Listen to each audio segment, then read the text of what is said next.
Ya, tunamshukuru Mwenyezi Mungu, tumepata ushindi. Haikuwa rahisi, lakini vijana wetu wamepambana na hatimaye tumepata ushindi wa magoli matatu. Sisi kwetu ni ushindi ambao unatoa faraja kubwa, kuona naanza msimu na ushindi mnono.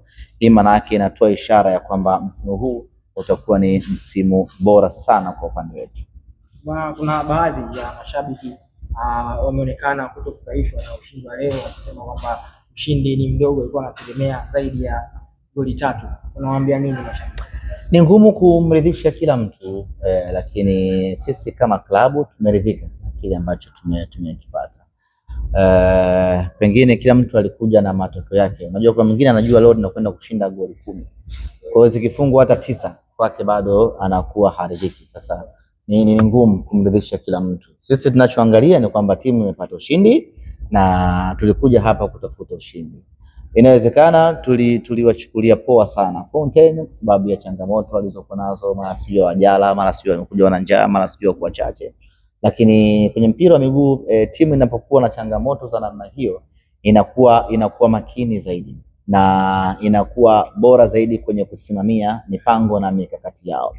Leo Fountain hawakuwa na jambo nyingine la maana zaidi ya kuzuia zaidi. Kwa hiyo walikuwa na mpango mmoja tu wa kuzuia na wamefanikiwa kuzuia na hatimaye tukaweza kuwafunga magoli matatu. Sisi kwetu ni ushindi ambao tumestahili na tumefarijika nao. Ni mchezo wa kwanza wa msimu mpya, pia ni mchezo wa kwanza kwa Mwalimu Suleiman Matola akiwa kama kocha mkuu kwenye benchi la Simba, na ameweza kuibuka na ushindi wa goli 3-0 dhidi ya Fountain. Unamzungumziaje Mwalimu Matola? Ameonyesha uwezo wake na hakuna mashaka katika walimu wazawa tuliokuwa nao Tanzania, miongoni mwao bora ni pamoja na Mwalimu Suleiman Matola. Leo tumeona namna ambavyo ameweza kusimama kwenye bench, alivyoweza kufanya mabadiliko kwenye kikosi na kuifanya timu kuweza kucheza kwenye pattern zake za kitaalamu kweli kweli. Kwa hiyo sisi tuna imani na Mwalimu Suleiman Matola kwa sababu kwanza ana uzoefu wa kutosha, lakini pili ana uwezo mkubwa, na tatu ana mapenzi na hii timu. Kwa hiyo yuko tayari kufanya lolote bora ili timu iweze kupata matokeo mazuri. Kwa hiyo leo tumemwona uwezo wa Suleiman Matola, kile ambacho amekifanya, na sisi tumeridhika na tunajua Matola ana uwezo wa kufanya makubwa zaidi ya haya ambayo amefanya leo akipata muda wa kutosha. Jean Charles Ahoua, top scorer wa msimu uliopita, leo hii ameanzia pale pale alipoishia, amefunga goli 1, pia ameweza kutoa assist. Unamzungumziaje Jean Charles Ahoua? Tumefurahi kuona Ahoua ameendeleza ubora wake ule. Msimu uliopita alikuwa mfungaji bora, alikuwa mchezaji mwenye assist nyingi, na msimu huu mechi ya kwanza ameanzia pale pale, ametoa assist nyingi, amefunga goli lake la kwanza, ametoa assist 1, amefunga goli 1. Maana yake ni kwamba kiwango na ubora wa Ahoua umebaki kuwa ni ule. Ni jambo la faraja kuona msimu umemalizika na mchezaji amejitunza kiasi ya kwamba ameweza kurejea kwenye ubora wake ule.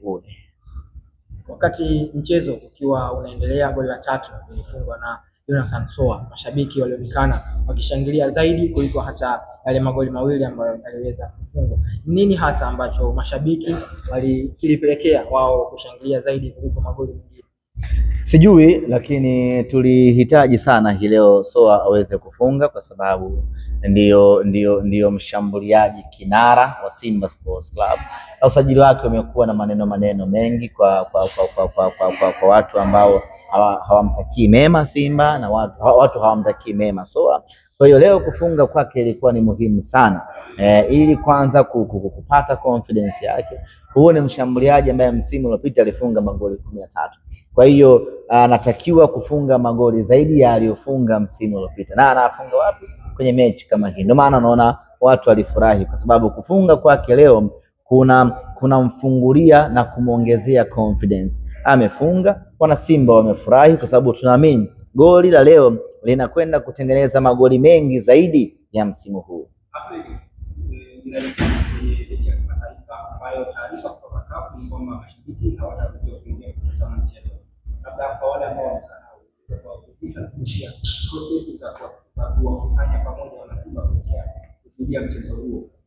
Kesho Mungu akijalia, tutatoa taarifa rasmi kuhusiana na sakata zima la kufungiwa kuingiza mashabiki katika mchezo wetu na maandalizi kwa ujumla kuelekea katika mchezo huu, na mpango ukoje wa wapi wana Simba tutaangalia TV kwa pamoja ama tutaangalia mechi kwa pamoja. Kwa hiyo leo tuiache ipite, kesho mapema Mwenyezi Mungu akijalia, makao makuu ya klabu ya Simba tutazungumza nanyi waandishi wa habari kueleza mpango mzima kuhusiana na mechi yetu ya Jumapili dhidi ya Gaborone United. Hamza bado anaendelea na matibabu, bado hajapona, anahitaji muda kidogo kuendelea kukaa sawa sawa, kwa sababu jeraha alilopata siku ile halikuwa dogo. Kwa hiyo kumrejesha haraka ama kutoa ripoti yake haraka bado ni mapema. Kwa hiyo bado anaendelea na matibabu, atakapochukua taswira mpya ya matibabu yake tutawajulisha. Kuna mashabiki wa Simba ambao wamekuwa wanahoji sana kuhusiana na kocha ambaye anakwenda kusimamia mchezo wa marudiano dhidi ya Gaborone. Wanahoji nini? Wanahoji sana, wamekuwa na hofu, wengine wamekuwa. Kwanza lazima kumbuke Hemedi Suleiman Morocco ni kocha wa muda. Mimi sijawahi kuona kocha wa muda anachambuliwa. Ama watu wanakosa imani na yani Hemedi Morocco ashindwe kuisimamia Simba kwenye mechi moja, itakuwa ni labda kama hao wanaomzungumzia Morocco hawamjui, maana siku hizi wageni ni wengi. Hapa namzungumzia kocha mwenye uzoefu mkubwa aliyefundisha timu ya taifa ya Tanzania na timu ya taifa ya Zanzibar, ambaye amefundisha vilabu vingi vya Tanzania bara na Zanzibar. Ni kocha mwenye uwezo mkubwa. Sasa kocha wa kaliba ya Morocco ambaye ana uwezo huo mkubwa, unakosa vipi imani naye kwenye mechi moja dakika 90? Kwa hiyo tumwache na tumuunge mkono Hemedi Morocco akatuvushe kwenye mechi hiyo, tuende kwenye hatua inayofuata. Baada hapo mchakato wa kutafuta kocha mpya utakuwa umefikia pazuri, na punde tutamtangaza kocha mkuu mpya wa Simba Sports Club. Na hiyo muda ambao yuko nao na kikosi kuelekea kwenye mchezo huu pengine unatosha. Unatosha. Haina shida. Unatosha.